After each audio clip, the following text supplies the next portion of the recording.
Live from the entertainment capital of the world, it's Southern Nevada's voice of common sense. It's the Alan Stock Show. She's real fine, my 409. She's real fine, my 409, my 409. Oh, yeah, the Beach Boys. 409 here at KXNT, and a good afternoon. It's great to have you with us on this Monday. A big debate coming up Thursday. Should we talk about the debate, by the way, Mark? Is that all right? I mentioned the debate. We're carrying the debate. Yes. Yes, we are. We are. We're carrying the GOP on Thursday. On Thursday. We're not going to carry that Wednesday thing. That Wednesday thing. No. Yeah, bite me on that. They don't want to carry me. But Thursday, that's right. But Thursday, we're going to be carrying the GOP debate right here on KXNT, and it'll start about 5:30 or something like that. So that means I'm off. Yeah, the CNN coverage starts about 5:30. We got a little pre-thing there right after news on Thursday. So I might go over and do the TV thing. You can go be Captain TV. Captain TV. All right, I'll take you on that one. Excellent. All right, coming up in a little bit, we've got tickets to give away to see Engelbert Humperdinck. He'll be coming to the Smith Center on March 19th, plus you'll be qualified for El Grande prize of a pair of passes to meet Engelbert Humperdinck. I've met him before, and all I can say is, my God, you ever seen that guy's hands before? Have you ever seen him? Have you ever seen him? I didn't even pay attention. I just shook his hands. I didn't pay attention to that stuff. Whatever. All right. Well, I mean, with a name like that, you would think he'd have a big. Well, you'd think he'd have a big. What? You'd think he'd have a big following. Oh, and he does. Yeah, big following. He's got a big following. Huge following. Huge. Gigantic. I want to remind you also, if you're tired of driving all over town from garage sale to garage sale, looking for a great deal or that rare diamond in the rough, we're here to help you out, really. CBS Radio presents the Great Garage and Antique Sale. That's going to be on Saturday, March 12th from 6:30 in the morning to 1 in the afternoon at the Silverton Hotel and Casino. You can come shop and explore as we take over 100 neighborhood garage sales, put them all in one place for the day. Sponsored by Pods Moving and Storage Solved. General admission is free after 8. Early birds, starting at 6:30, only $5 to get in. How cool is that? It's the Great Garage and Antique Sale, Saturday, March 12th at the Silverton Hotel and Casino. Real quick, before we do anything at all, I just want to mention yesterday I went out to the NSPCA, Nevada SPCA, held a big antique car thing like that, and I was one of the judges. Can I say I was disappointed about something? Oh, okay. The cars are great. I wanted to judge the cars, and they said, "Oh, Alan, you're over here," and I had to judge the custom bikes. She's laughing at me, but it's true. I know, the custom bike, motorcycle and bicycles and everything. I was like, "Are you serious?" And they went, "Yeah." So I said, "Well, I'm not that familiar with what does custom bikes mean." It means that it is now as it came from the factory. They didn't do anything to it. Except, clean it up, whatever. But they didn't do anything. I said, well, which ones here qualify? And he goes, there's only one. There are about 8. And he goes, that one and over there. So whoever was, Lance Burton was there, and he had to judge the same thing. And he had to do the same thing. You vote for only one. Instead of 3, there was only one that would qualify. Why the others entered, I don't know. But they had all the rest of them disappear. But they had some great Impalas out there, and Bel Airs, and Ford Falcons and stuff. Fairlanes. Fairlanes. Great old stuff. Great old cars. I'm telling you. If Rhoda would only let me have one. All right. We're going to head on over to a quick timeout. When we come on back, we'll be talking with Dan Gordon, an Israeli-American film and television screenwriter. He's written screenplays including Passenger 57, Wyatt Earp, and many others. And also Jeffrey K. Howard. Very special appearance here because, Jeffrey K. is a big movie freak. Yeah. And so he's going to be joining us as well to talk about movies and the meaning of what's going on in Hollywood and how liberal it's gone and how disgusting. Well, anyway, a lot of stuff we'll talk about. All that and more coming up in just a few moments right here at News Talk 840 AM KXNT. In a city full of the world's brightest lights, it's important to remember that some bulbs are dimmer than others. Now back to Alan Stock.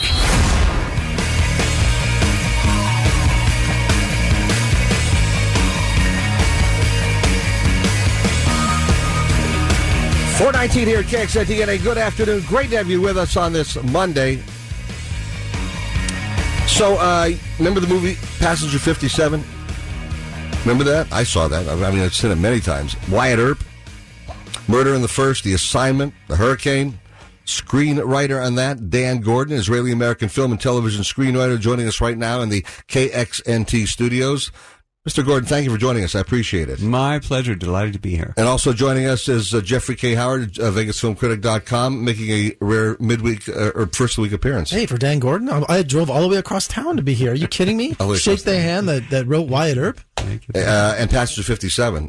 His credits are very, very. I love it. I've seen that movie. I don't know how many times. That's been on HBO, and also it plays over and over. And I go, oh, that's so cool. It's great to have you here. Welcome back to America. Thank you. You spent a lot of time in Israel, I know. I do. I'm about to go back over in about another 4 days. And so you've been involved in, I know, screenwriting and movie making. What's been your most thrilling experience about getting involved in movies? My most thrilling experience, God, just surviving, I think, is probably it. Really? Movie making is an arduous process. Somebody once said anybody who gets any movie made deserves an Academy Award. It's been likened to trying to shoot an arrow through 7 moving hoops while you're drunk. And that's pretty much what movie making is like. It's a tough business. You're still pretty much involved in it today? Yeah, very much so. Very much so. I've got, looks like 2 little independent films that'll roll this summer. And then I've written a book called Day of the Dead, Book 1 Gaza. The sequel comes out in about 6 weeks called Day of the Dead, Book 2 America. The good news was that was bought by a studio. While it was still in manuscript form, they hired me to write the screenplay. Then the bad news was the studio was Relativity, and they went bankrupt. The good news is they're coming out of bankruptcy, so that still looks like it can happen as a major motion picture. Tell me what you think about Hollywood today. You've been around Hollywood and movie making for a long time, and to me, I've seen that Hollywood is changed a lot over the years. There was a time when I was a kid when, the big stars were people like John Wayne and those folks, and even Bob Hope was loved, and, it was much more conservative at the time. Mm-hmm. And today, I mean, you saw the Academy Awards probably this last time around. It was the most blatantly, racist, left-wing Academy Awards I've ever seen in my life. Mm-hmm. Very true. Very true. The business has changed dramatically from not just from when I first came into it, which was 1967, but I would say in the last 5 to 7 years, the studios basically are out of the movie business. They do what are called BRIC films. That stands for Brazil, Russia, India, China. Means your movies have to open the same day because of piracy. In the United States and in all the major markets, Brazil, Russia, Wow. India, China. What that means is it has to be based on a recognizable brand name recognition franchise. So Marvel Comics means you're going to have X-Men, Wolverine, Spider-Man, Superman, Justice League, Captain America, Superwoman. Anything that ends in man or men and has a number after it, those are the movies that the studios make today. None of the 15 Hollywood features that I've done in my career would get greenlit today, including The Hurricane with Denzel Washington. No studio would make that today. That would have to be an indie film. A studio might release it, but they wouldn't make it. And most studios are down to making, of the movies they actually make, 9 films a year. When I came into the business, most studios were making 30 films a year. So it's a whole different economic They used paradigm. to churn them out. Sure. Hurricane was about Hurricane Carter, is that right? Reuben Hurricane Carter. Absolutely. Right. I mean, sorry, real quick. It's interesting you said that about churning out so many movies, because when I was a kid, Lieber Stoller in the building in New York, they churned out just tons of songs all the time, and you don't have that kind of a same thing anymore. I mean, Right. Also in the music industry. Yeah, exactly. The music industry is totally different. Today, bands give their music away on the internet in order to promote the tour. Nobody's making money off of Spotify or iTunes. It's a tool to promote your tour. I'm a fool. I still buy CDs. Jeffrey K? I just wanted to ask you a question. As a screenwriter, you can only hope that your movies not only are successful, but transcend pop culture. So you have Make 'Em an Offer I Can't Refuse, or You're Going to Need a Bigger Boat, and you have Always Bet on Black, you know? So yes. I was wondering, the origin of that line, was it, did you write that, or was that something that Wesley Snipes did for Passenger 57? Wesley Snipes should have a statue of me in his home. The picture, I came in to rewrite the picture. The original picture, I can't remember who was the first writer on it. It was about a rancher who is on an airliner and terrorists take it over. And the script didn't work at all. And I said, guys, why would I care about a rancher on an airliner with terrorists? I said, I had a friend who was a Mossad agent. He was a heavyweight counter-terrorist official. He was on a plane when it was hijacked. What the hijackers didn't know was, because he was on the plane, they were outnumbered. I said, that's a true story. Yeah. I said, that's who you want on the plane. You want the guy who's head of security, who is a badass martial artist, former, Green Beret, who can use the plane against the terrorists. And the rewrite I did, I had placed the entire film on board the plane. Because I said, that's the movie. It's snakes on a plane. I want it claustrophobic and let our guy use the plane against them. And the director said, no, it's too claustrophobic. It'll never work. The plane has to land. And they did that stupid sequence where it lands near a carnival or something like that.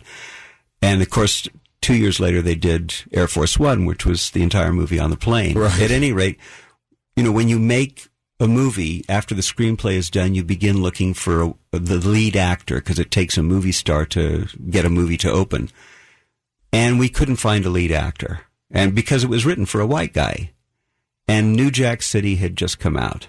And I said, guys, there's this guy named Wesley Snipes. You ought to see New Jack City. It's your studio that put the thing out.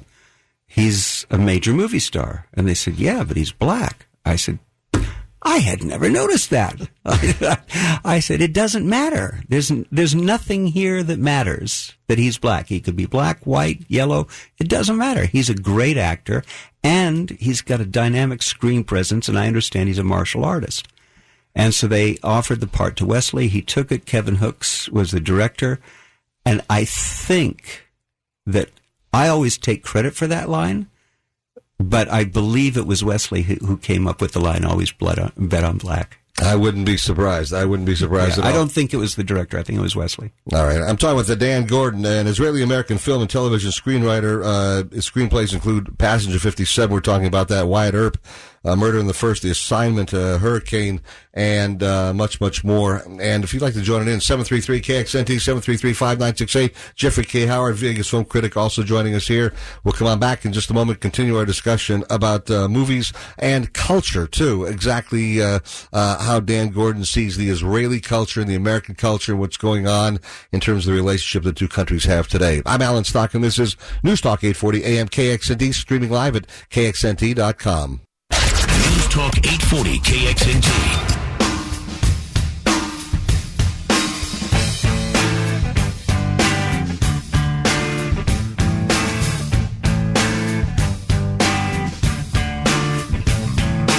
.434 at KXNT, and a good afternoon. It's great to have you with us on this Monday.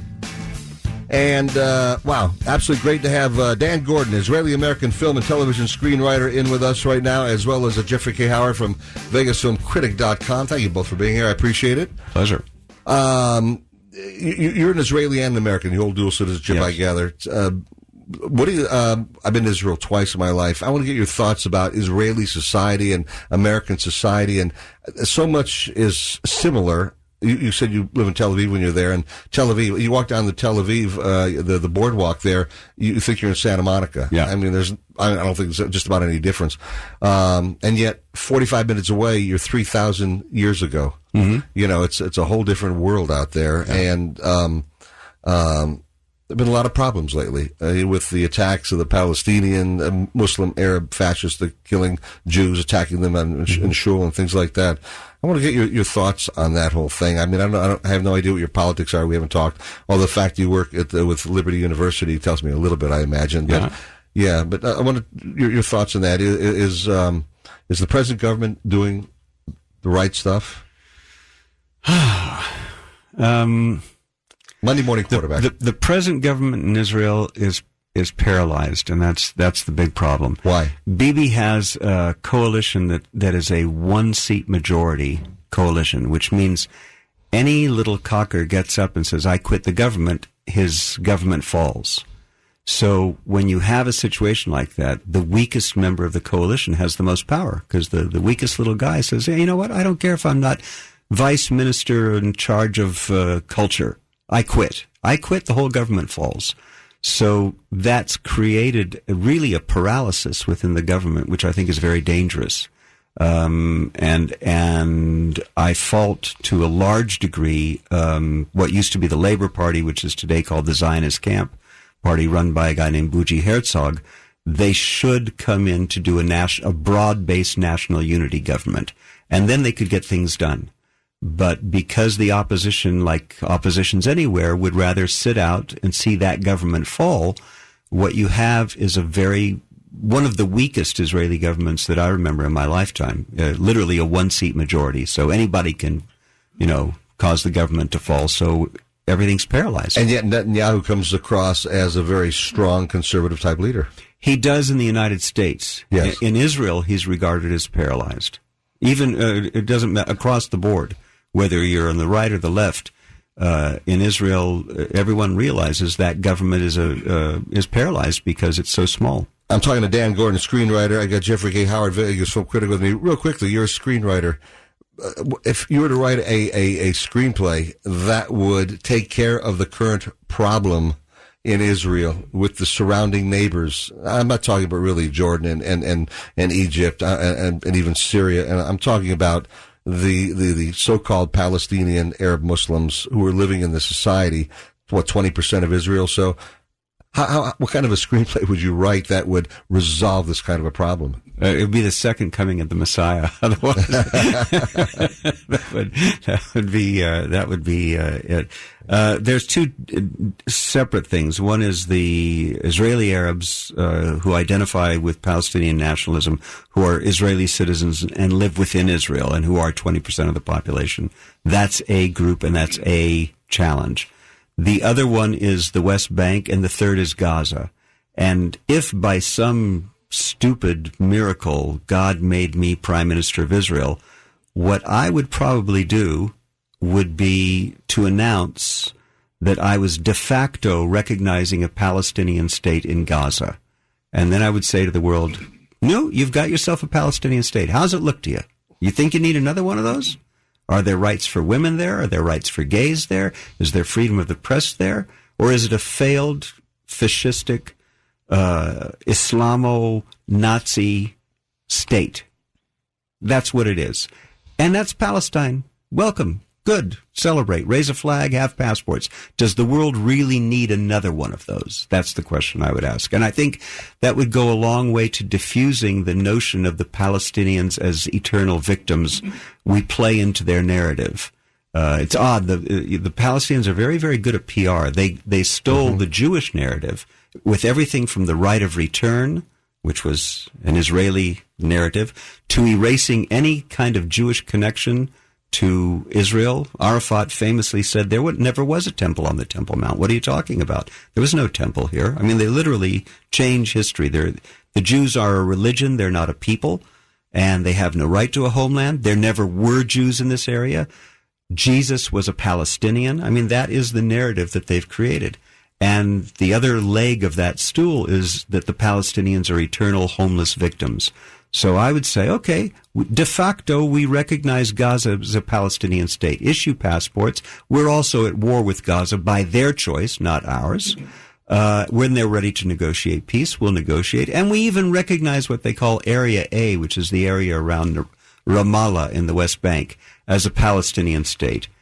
And we're ready to negotiate peace and final borders whenever you want. So now no one can say the Palestinians are homeless refugees. They've got a fakakta state. You can't have the Ramallah area be part of a Palestinian state. You cannot have Judea Samaria, which some refer to mistakenly as the West Bank, as part of a Palestinian state, because there's two different things. Judea and Samaria is different from Ramallah. Ramallah is a little town. Yeah, but Ramallah cannot be a part of a state that's over, and Gaza is is all the way down to the southern part of Israel. Ramallah is in the northern part, north of Jerusalem. You can't have a state, a Palestinian state that's divided like that. So I would agree with you on the Gaza thing. We'll stop there. And as far as Ramallah, let the people stay there, but they're part of Israel. All of that area, the Palestinians, by the way, in the 1930s, the Palestinian Post became the Jerusalem Post. You know that. So, yeah. These are Jews. The Palestinian Philharmonic became the Israeli Philharmonic. The original Palestinians were the Jews, not the... Look, Palestinian identity is built on negating Jewish identity. No one prior to the advent of the State of Israel, outside of the Jews, referred to themselves as Palestinians. My foster father was in the Jewish Brigade of the British Army, and everybody there was referred to as a Palestinian. If you said Palestinian in 1947, everybody knew you were talking about a Jew. The Arabs called themselves Arabs. Mm-hmm. That's right. Not Palestinians.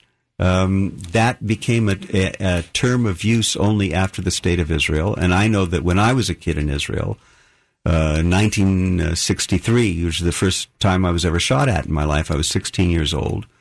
I recall we didn't have television then, but you could pick up the Egyptian and Jordanian stations, and we would see newsreel footage of them referring to the occupied territories. The occupied territories were Tel Aviv, Haifa, and Jaffa. Those were the occupied territories. There were no settlements, there were no settlers, there were no occupied territories. Occupied territory was Tel Aviv. So I don't believe that their goals have changed very much in those days. Since those days, I think they would like to see a two-phased system where first they get a Palestinian state in the West Bank and Gaza, and then they use that to take over all of Israel. And they'll have a Palestinian state, and the Jews will be homeless again. Dan Gordon is an Israeli-American film and television screenwriter. You've seen Passenger 57, Wyatt Earp, Murder in the First, The Assignment, A Hurricane, and we're talking about Highway to Heaven. You wrote the first, 99 or 100 episodes? First 47 episodes of the first 100 of Highway to Heaven I wrote, and all the rest I rewrote until Mike Landon did the final rewrite. Well, we'll come on back in a moment. Jeffrey K. Howard, Vegas film critic, also joining us here. We're going to continue in just a moment. You want to join it in 733-KXNT, 733-5968. I'm Alan Stock, and this is News Talk 840 AN KXNT. Giving you everything you need to know with a conservative lean. It's Alan Stock on News Talk 840 AN KXNT.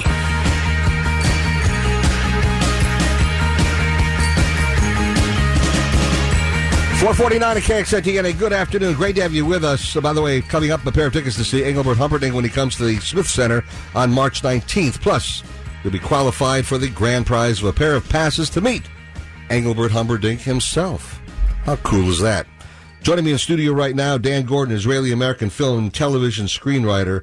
Really thrilled to be able to have you here. And also, Jeffrey K. Howard, VegasFilmCritic.com. It's pretty good to have you here, too. Well, thank you. Thanks for having me. So I have Jeff every Friday on movie reviews. Oh, great. So this is, above and beyond the Call of Duty for him. Oh, he's just got so many stories. I just want to listen to him for hours, I wanted to ask you that you were involved with Liberty University, which is a religious fundamental school. Yeah. So where do you think that the rise of all these faith-based films are doing so well, like Risen, and Chris Columbus has a film this week called Young Messiah that's coming out. So have you been asked to do any kind of films like that? Or oddly enough, I have a film that I'm partnered with Kevin Sorbo, who starred in God Is Not Dead, and his lovely wife Sam Sorbo. And we cannot yet reveal who our producer is, but it's a major, major, major television personality who is producing the film, and we'll go into production, God willing, this August. And it's a little picture that's going to be called Let There Be Light, and it's a neat movie. It's a neat movie. These movies do tremendously well. If you make them right and you market them right, there is an audience that's starving for it, not just hungry. But you can foul up just like in any other endeavor. If you don't know how to market the film, you'll fall flat on your face. There's so many movies out there that movies have changed a lot since I was a kid. Yeah. When everything by today's standards would have been G basically back then, maybe a little bit more. But today, they let it all hang out. Even, I'm talking about just PG and R, and you can see just about everything. So I can understand the desire for people of faith, whether it's Jewish or Christian or whatever, wanting to have movies that you can literally take a family to see. And that just won't insult you. I mean, so many films in which a Christian is portrayed. The Christian is a bigoted, redneck jerk. And just, if you take a look at a little film like The Blind Side, and people say The Blind Side was a faith film. It wasn't. It simply treated Christians fairly. And the woman, Sandra Bullock, wore a cross. And I think there was one line of dialogue where they talked about the fact that they were adopting this black football player because they were Christians and it was the right thing to do. I think people of faith simply want to see entertainment that doesn't insult them or their values. They also want to see things that are deeper than that have more spirituality to it. But the first requirement is just don't call us a bunch of redneck hicks. Don't insult us. Don't insult our intelligence. You wanted to ask about the son of Shaul, is it? Son of Saul. Son of Saul. Seen that. Alan hasn't seen it yet. I have to get it to him. But no, I've not. I saw it about a month ago, and I can't remember a film that has moved me more than that. And I'm going blank on what they called the Jewish prisoners that worked They were in the Sonderkommando. Sonderkommandos, that's what it is. And Saul was one of those, and it was about a teenage boy who was killed, and for some reason Saul wanted to bury him, according to the Jewish faith, in Auschwitz. Can you imagine just the dangers of putting everyone in danger of trying to do this? But I cannot recall a film, the first 10, 15 minutes, where I was in tears, shocked at seeing what they were showing, and you weren't even seeing all of it. It was a special kind of lens. I think it was like a 40 millimeter. So you saw what was going on. Other than Saul's face, it was all out of focus, but you saw the brutality going on. Yeah. My foster father, and I say foster father, I ran away from home when I was a kid, and I wound up in Israel, and a family took me in, and they became as much my parents as my biological parents. And my foster father, as I said, was in the Jewish Brigade of the British Army in World War II. And every member of the Jewish Brigade was also a member of the Haganah. They had two roles that they played. And so when the war ended, the Jewish agency came to the members of the brigade because Europe was all occupied by the various armies. And it was a fellow named Moshe Sharet who came and said, look, we don't know the size of the catastrophe that's befallen the Jewish people. We don't know how many Jews are left alive. The only people who can travel through occupied Europe are military. You guys are in the British Army. You need to go and find out how many Jews are left alive and how many were killed. And so the brigade chose 5 people. One was a 26-year-old captain named Choter Ishai. My foster father of blessed memory, Hanan Greenwald, because he was a driver mechanic and spoke 6 languages. And the other 3 were all guys who, between the 5 of them, they spoke every language of Eastern and Western Europe.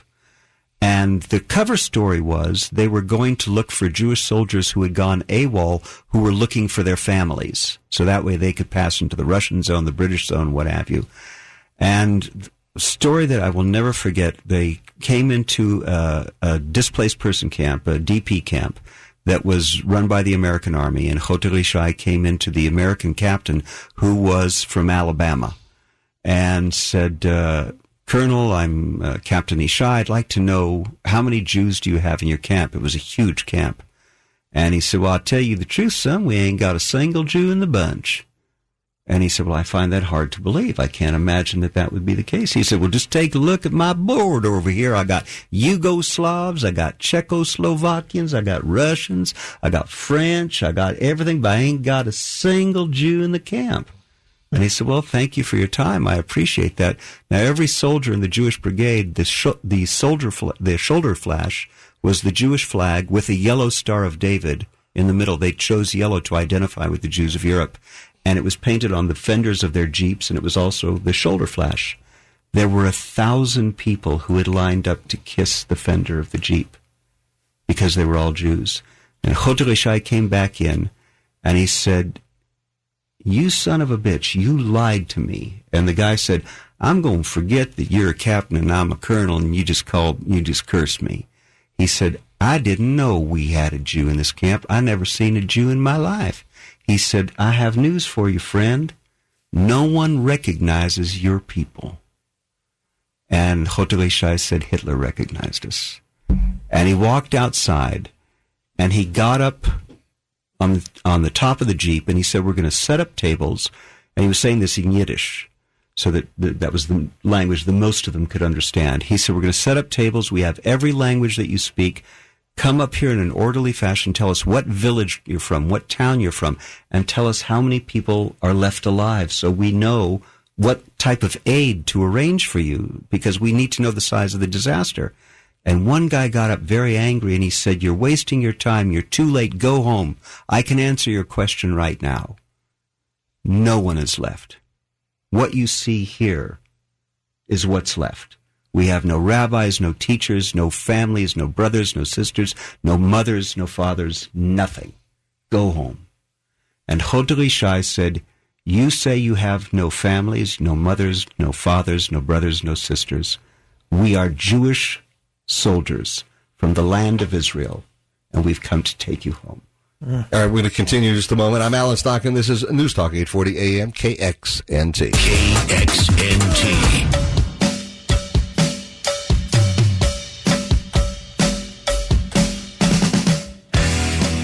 4:59. I'm Alan Stock and Dan Gordon. It's been a pleasure. Thank you very much. Next time you're in town, please come on by again. It's been great having you here, and I appreciate it very much. Dan Gordon, the Israeli-American film and television screenwriter. It's great having you here. Jeffrey K. Howard, thanks so much for stopping by as well. Thanks, Alan. Appreciate it. Coming up in just a little bit, we're going to be talking with Michael McDonald, Nevada State GOP chair. What's the state of the GOP in Nevada? We're going to find out. Also, the book by Dan Gordon is called Day of the Dead, Book 1, Gaza. And believe it or not, it's about the war that occurred in July 14, that Rhoda and I were actually there during that war. And I'm dying to be able to read this, but you can pick it up. Day of the Dead, Amazon, Book 1, Gaza. You can get it again. Amazon and Barnes & Noble online. This is KXNT. Fine. This is KXNT. Fine. This is KXNT. Fine. This is KXNT. Fine. This is KXNT. Fine. This is KXNT. Fine. This is KXNT.